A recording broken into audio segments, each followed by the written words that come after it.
दोस्तों, जो लिंडर जो जर्मन बॉडी बिल्डर थे और बड़े फेमस आदमी थे, इंस्टाग्राम में इनको 8.7 मिलियन लोग फॉलो करते थे। ऐसे आदमी 30 साल की उम्र में डेथ हो गई एन्यूरिज्म के बस्ट होने से।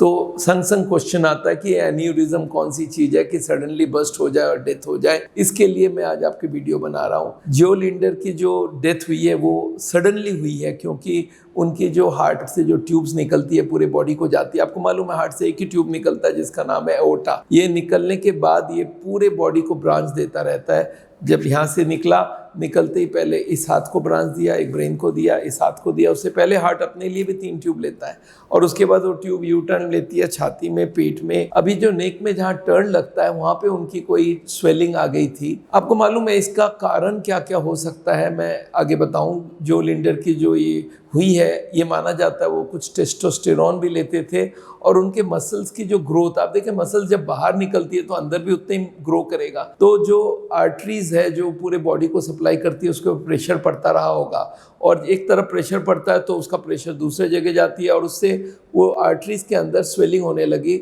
और जो दीवार आर्टरी का कमज़ोर होता है, स्पेशली जो हाई इंटेंसिटी एक्सरसाइज करते हैं, जो बहुत बड़ा बॉडी बिल्डर का काम करना चाहते हैं, उनके सडनली ब्लड प्रेशर रेज होती है और जो कमज़ोर एरिया है वो कमज़ोर एरिया और थोड़ा खींचता जाता है और वो फिर एक स्वेलिंग सा बन जाता है। और वो स्वेलिंग में एक दिन बहुत ज़्यादा प्रेशर पड़ा एक्सरसाइज के वक्त, वो बस्ट कर गया और उस वक्त इतनी बड़ी ट्यूब बस्ट होती है कि ब्लड इतनी निकल जाती है कि बचाना बहुत मुश्किल है। 30 जून 2023 में उनकी डेथ हुई और उनको जब ये एनालिसिस किया गया तो पता चला उनका नेक में एन्यूरिज्म बस्ट हो गई है। तो ये एन्यूरिज्म जो क्या होती है मैंने आपको समझाया है। हार्ट के जो भी ट्यूब हार्ट से पूरे बॉडी को ब्लड लेके जाता है, कोई भी जगह एन्यूरिज्म हो सकता है। एन्यूरिज्म क्या है? एक एबनॉर्मल स्वेलिंग। एबनॉर्मल स्वेलिंग का क्या मतलब है? जो ट्यूब होनी चाहिए स्मूथ, उसके दीवार कमज़ोर हो जाए। मैं आपको बताऊं, कभी आपको एन्यूरिज्म समझना हो तो एक बैलून को फुला दिया और बहुत देर तक रख दिया, उसका इलास्टिसिटी लॉस हो जाता है। अब उसको छोड़ दिया,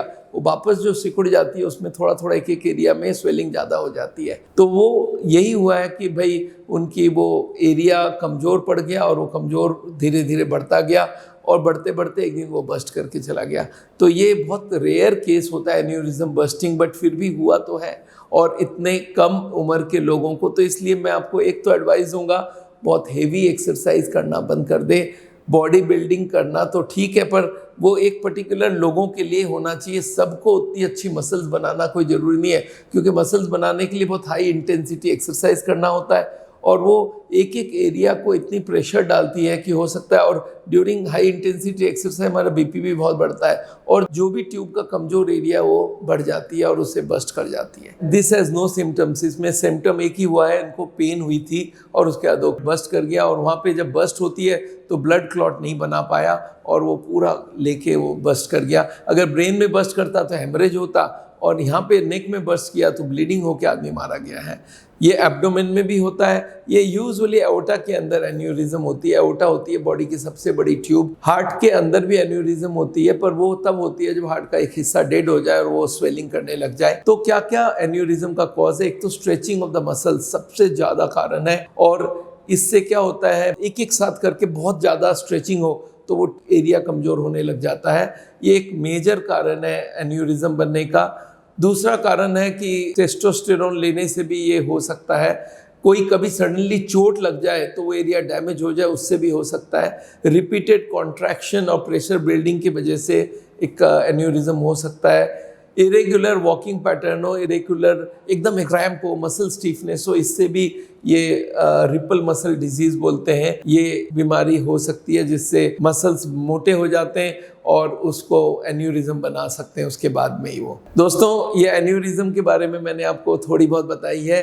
एन्यूरिज्म बहुत नॉर्मल चीज़ नहीं है, पर जो हाई इंटेंसिटी एक्सरसाइज करते हैं, जो हार्मोन्स लेते हैं, जो बहुत एग्जॉशन वाला एक्सरसाइज करते हैं, उनको इस तरह के एन्यूरिज्म होने के चांसेस हैं।